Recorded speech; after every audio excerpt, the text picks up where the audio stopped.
Hello बच्चों, आइए प्रश्न को देखते हैं। मान लीजिए कि x जो है एक बंटन को दर्शाता है इस तरीके से। बंटन b जो है ये अपने पास है 6 1/2। ये द्विपद बंटन है जहां पे हमें बताना है, दर्शाए कि x बराबर 3 पर अधिकतम प्रायिकता वाला परिणाम है। प्रश्न को हल करने से पहले इसकी मुख्य अवधारणा की चर्चा कर लेते हैं। अवधारणा मुख्य अवधारणा में पहली चीज हम लोग पढ़ने वाले हैं बर्नौली प्रमेय को। बर्नौली प्रमेय में क्या होता है, जब भी कोई घटना n बार घटित होती है और उसमें से हमें r सफलताएं प्राप्त करनी हो तो उसके लिए प्रायिकता का एक सूत्र निर्धारित करते हैं। p x बराबर में r, ये बराबर हो जाता है NCr गुणा में p इसकी घात r गुणा में q इसकी घात n माइनस r। यहाँ पे n जो है ये दर्शाता है कुल घटनाएं जितनी बार घटित हुई है उनकी संख्या, कुल घटनाएं। फिर अपने पास चलते हैं आर पे, तो आर बताता है सफलता की संख्या को, सफलता की संख्या। इसके बाद आगे चलते हैं तो हम लोग पी पे पहुंचते हैं, तो पी बताता है सफलता की प्रायिकता को, सफलता की प्रायिकता। और जो बच गया शेष क्यों, ये हमारे पास बताता है असफलता की प्रायिकता को। अब देखो बर्नौली प्रमेय में ये भी कथन होता है कि जो इसमें दो तरह की घटना होती है, सफलता और असफलता। मतलब सफलता की प्रायिकता और असफलता की प्रायिकता का अगर मैं योग करूं तो वो इकाई के बराबर मिल जाता है। दूसरा, अगर हम लोग कोई प्रायिकता बंटन पढ़ते हैं और जो कि बी से व्यक्त होता है, तो इसके अंदर जो दो द्विपद मिलते हैं अपने को, एन और पी। एन और पी क्या बताता है, मतलब एन तो बताता है जितनी बार घटना घटित होती है उनकी संख्या, और पी बताता है सफलता की प्रायिकता को।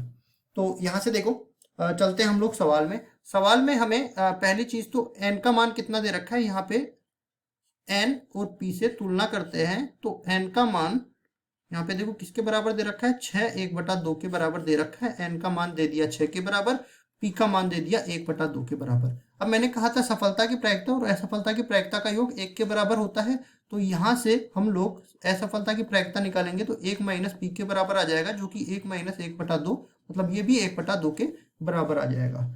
फिर देखो हमें r नहीं पता, लेकिन हमें ये सिद्ध करना है कि x बराबर 3, मतलब r बराबर 3 के लिए अधिकतम प्रायिकता परिणाम देगा। तो सबसे पहले तो हम लोग सूत्र को लिख देते हैं। यहाँ पे देखो p x बराबर में r, और ये बराबर हो जाएगा n c r p की घात r गुणा में q की घात n माइनस में r। जो मान हमें पता है वो मान यहाँ पे रखते हैं। तो p x बराबर में r, यहाँ पे लिखेंगे p x बराबर में r। इसके लिए r का मान नहीं पता है लेकिन n का मान पता है, तो ये आ जाएगा 6cr। यहाँ पे p का मान पता है 1/2 की घात r, q का मान पता है 1/2, इसकी घात हो जाएगी n माइनस r, मतलब 6 माइनस में r। इसके बाद इसको आगे सरल करते हैं तो देखो आधार समान है तो घातें जुड़ जाती है, गुणा में है तो 6cr, यहाँ पे ये बन जाएगा 1/2 की घात r प्लस 6 माइनस r, मतलब कुल मिला के 6 बन जाएगा। ये किसके बराबर है, पी एक्स बराबर में आर के बराबर है। मतलब ये प्रायिकता का मान देखो यहाँ पे तो ये पूरा मान तो सब में समान रहेगा, केवल आर के मान पर ये जो है निर्भर करता है। तो देखो आर का मान हम लोग 0 से लेके 6 तक कुछ भी रख सकते हैं, और एक एक मान रखते हुए हम लोग चेक करेंगे कि किसके लिए ये अधिकतम आएगा। तो सबसे पहले तो एनसीआर का सूत्र हम लोग यहाँ पे बता देते हैं। देखो एनसीआर, ये इसका मतलब ये होता है एन वस्तुओं में से आर वस्तुओं के चयन के तरीके। ये बताता है फैक्टोरियल एन बटा में फैक्टोरियल आर गुणा में फैक्टोरियल एन माइनस में आर, और साथ ही साथ यहाँ पे ये फैक्टोरियल एन निरूपित करता है एन और एन से छोटे सारे के सारे जो धनात्मक पूर्णांक होते हैं उनके गुणनफल को, 3 2 1, इस तरह से ये चलता है।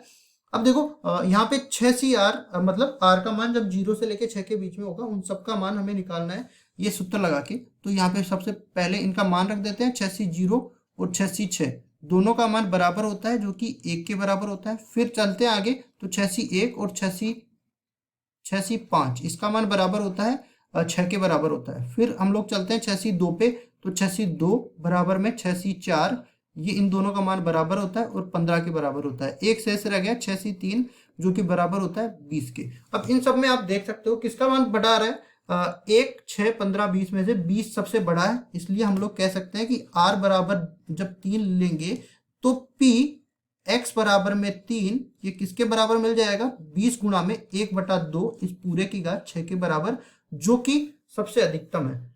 ठीक है। चूंकि हम लोग जानते हैं कि r बराबर 3 पर 6C3 बराबर 20 अधिकतम है, अतः पी एक्स बराबर 3 भी अधिकतम होगा। और यही तो हमें सिद्ध करके बताना था। तो हमने बता दिया मुख्य अवधारणा की मदद से कि x बराबर 3 पर अधिकतम प्रायिकता वाला परिणाम अपने को मिलेगा। यही हमारा उत्तर हो जाएगा। आशा करता हूं ये सवाल आपको समझ में आया होगा। धन्यवाद।